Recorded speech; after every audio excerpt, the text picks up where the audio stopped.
Hi, I am in Phoenix finishing up a work trip and I'm heading to the airport. So let's take a Waymo autonomous car to get there. This should be fun. There's the car right down there. Here it comes. Let's go. Hello from Waymo. As we get going, just give us 1 minute to cover a few riding tips. This experience may feel futuristic, but the need to buckle up is the same as always. So put your seatbelt fastened, please. If you're traveling with little ones or expecting, please see the seatbelt card for more information. You'll do all the driving, so please don't touch the steering wheel or pedals during your ride. We may use interior cameras, check on riders, improve our clients, and more. But our microphones are only on when we're connected to rider support. So sing your heart out. You can also use the app or passenger screen to speak to a rider support agent at any time. In the rare case of an emergency, please keep your seatbelt fastened and remain in the car unless there's an urgent need. Rider support will connect you. Woo. Hi, honey. Thanks. And thank you.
Welcome to episode 401 of the Microsoft Cloud IT Pro Podcast, recorded live May 2nd, 2025.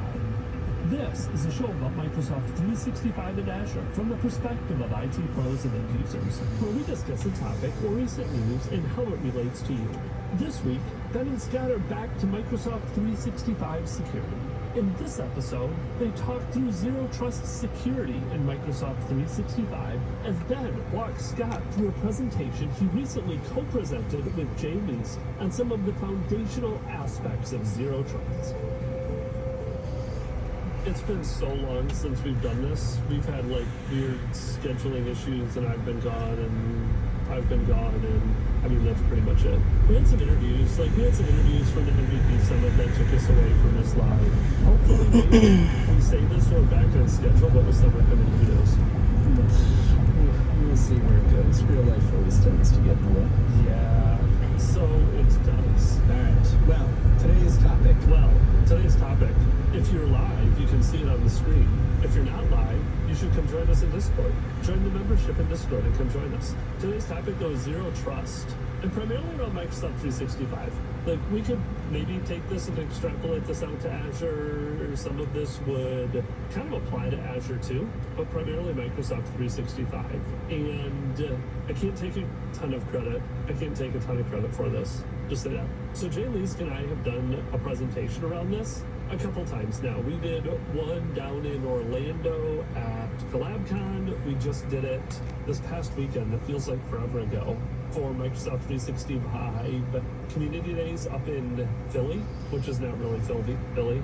It's just closest. I didn't realize how far outside of Philly it was till I got there and got an Uber.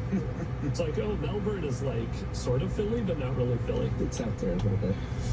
if you're doing Malvern, you're like an hour outside Philly with traffic.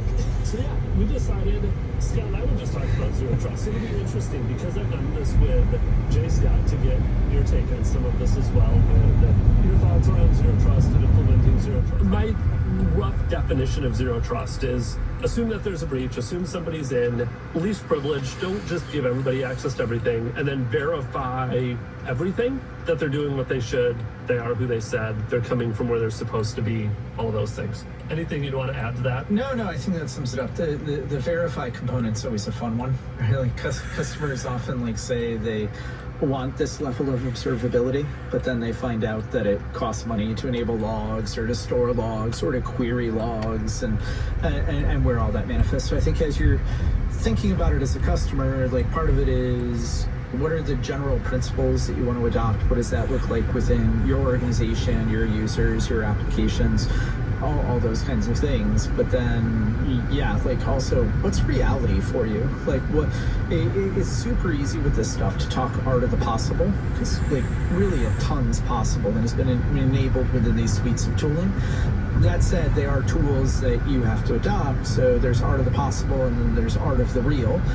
What is real for you, both in context of technologies you're comfortable managing, to the degree you're going to automate this stuff, spin it up, make sure that you're adhering to your own compliance principles, all that. Like, yeah, that's great. But then also, like, just what can you stomach to turn on? Because if you're an M365 customer today at some kind of base licensing construct, then all of a sudden you go from 0 to 100 miles per hour, kilometers per hour, whatever you want to do. Like, you're ramping really fast, and you're going to find that some of those things kind of run away from you and potentially sour your taste on it, versus coming back and focusing on like your core principles. What's the business need, and how does all that manifest for you? Yeah, and I think going back to why I start with identity, zero trust, in some respects, I would say customers didn't always do it well, even internally. You would have like your DMZs and your internal networks. Maybe you'd have like your barrier, you'd have your firewalls in, and you'd poke a hole in to let VPN in, all of those types of things. But when it was on-prem days, I felt like network got treated a lot as the zero trust boundary. Whether it was firewalls between subnets or different VNets and opening ports here, setting up air gaps here and there. The cloud changes all of that, and that now I can really get to Microsoft 365 from anywhere. I don't have a network boundary I can set up because Microsoft.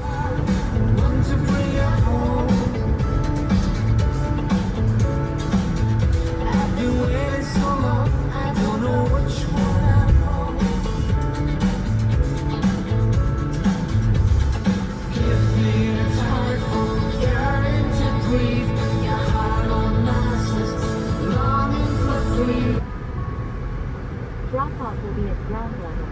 Check-in is on level 2 and security is on level 3. And don't forget any items from the trunk. For your safety, the doors will remain locked when we arrive. Hold the handle twice to exit.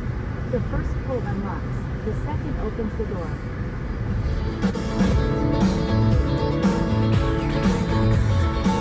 My friend walked out, never came back. For your safety, the doors will remain locked when we arrive. Hold the handle twice to exit. The first pull unlocks, the second opens the door. I can do what I need, or I can do what I like. But I'm tired of every time I'm just. You're here.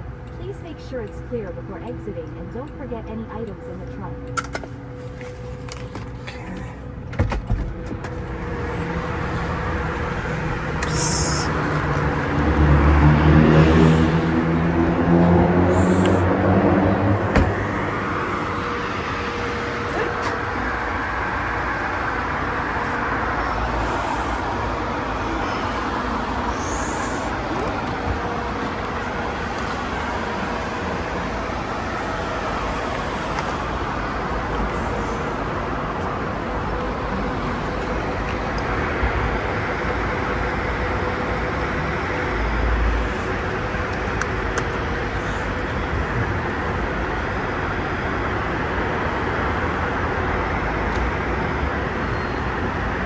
Locks.